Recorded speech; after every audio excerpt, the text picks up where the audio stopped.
Hello जी, आशा करती हूँ कि आप सभी बहुत अच्छे होंगे भई। सबसे पहले आप सभी को गुड मॉर्निंग और ऑल द बेस्ट भई। आज ज्योग्राफ़ी का और इंग्लिश का एग्ज़ाम है असिस्टेंट प्रोफ़ेसर का, तो मेरी तरफ से सभी कैंडिडेट को ऑल द बेस्ट। दूसरा भई, ज़्यादा आपको हाइपर नहीं होना है, थोड़ा-सा अपने आप को रिलैक्स रखें क्योंकि आपने देखा होगा बहुत सारे ऐसे रिज़ल्ट अभी आए हैं जिसमें किसी में 30 ओएमआर रिजेक्ट हो गई हैं, किसी में 25 ओएमआर रिजेक्ट हो गई हैं।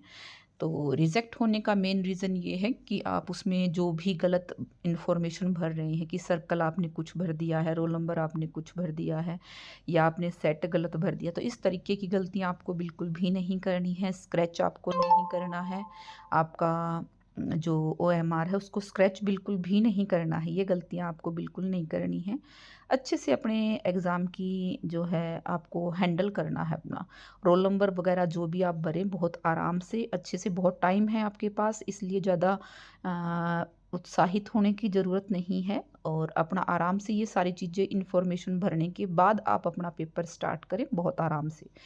और दूसरी बात, ई ऑप्शन का ध्यान रखें भई। ई ऑप्शन की वजह से भी काफ़ी ओएमआर रिजेक्ट हुई हैं क्योंकि आपको पता है कि अगर आप 5 प्लस भी अगर कर रहे हैं तो आपको नुकसान हो जाएगा। इसलिए ई ऑप्शन ज़रूर भरें। अगर आप 70 अटेम्प्ट कर रहे हैं और 30 स्किप कर रहे हैं तो 30 के 30 आपको जो है सर्कल ई भरना है। दूसरा जो है ना, एक चीज़ आपको बता देती हूँ कि पेपर देखने से आपको पता चल जाता है, जब आप फर्स्ट रीडिंग लेंगे तो आपको पता चल जाएगा कि आपका पेपर टफ है या इजी है।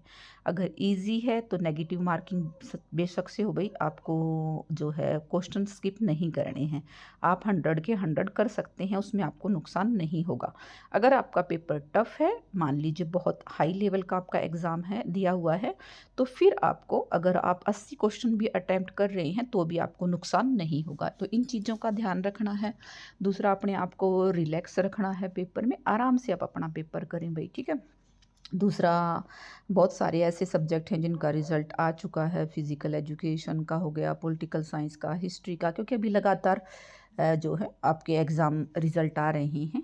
तो जिनका रिज़ल्ट आ चुका है वो अपने मेंस पर फ़ोकस रखें और टारगेट अपना मेंस रखें। अभी हो सकता है भई हिस्ट्री वाला असिस्टेंट प्रोफ़ेसर वाला एग्ज़ाम जो है वो भी कैंसल हो सकता है, क्योंकि उसमें सबसे बड़ा रीज़न जो है ना, चलो देखो सील टूटी हुई थी, ये सारी चीज़ें थी, इसके बारे में पहले बच्चों ने आवाज़ नहीं उठाई, तो ये चीज़ें एक नेगेटिव पॉइंट हो सकता है। लेकिन जो इनका स्ट्रॉन्ग पॉइंट है कि छत्तीसगढ़ का जो पेपर था उसमें से इन्होंने 24 क्वेश्चन एज़ इट इज़ उठा लिए थे और एचपीएससी का खुद का रूल है कि 10% से ज़्यादा आप कहीं से भी किसी भी एग्ज़ाम से आप नहीं ले सकते हैं। तो ये एक स्ट्रॉन्ग पॉइंट है जिसकी वजह से जो है असिस्टेंट प्रोफेसर का हिस्ट्री का एग्ज़ाम जो है कैंसल हो सकता है।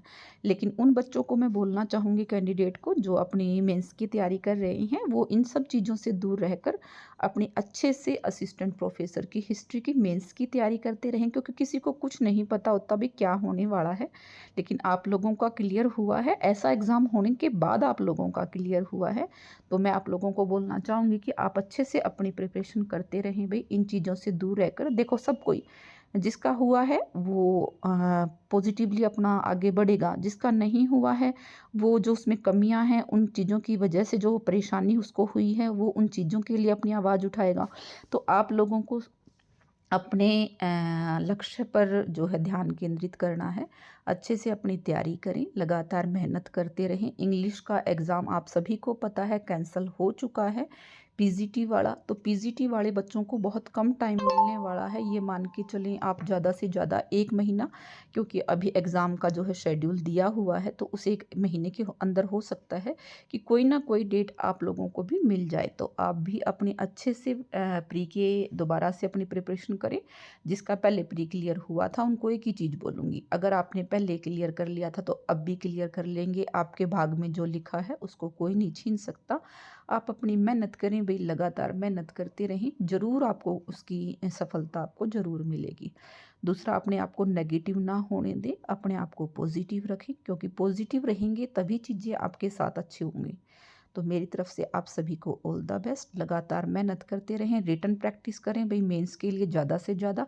खुद के नोट्स बनाएं, दूसरों के नोट्स के चक्कर में बिल्कुल भी ना पड़े, क्योंकि यहाँ सिर्फ आपको लिखना नहीं है, अभी वहाँ आपको एग्ज़ाम में याद किया हुआ लिखना है। तो वो आप तभी कर पाएंगे जब वो आपके खुद के नोट्स होंगे। इसलिए अच्छे से मेहनत करें, रिटन प्रैक्टिस करें, बहुत अच्छे से पॉइंट्स निकालना सीखें। एज़ ए पैराग्राफ की तुलना में अगर आप पॉइंट्स में चीज़ों को लिख कर आएँगी तो आपको मुझे लगता है कि ज़्यादा बेटर होगा।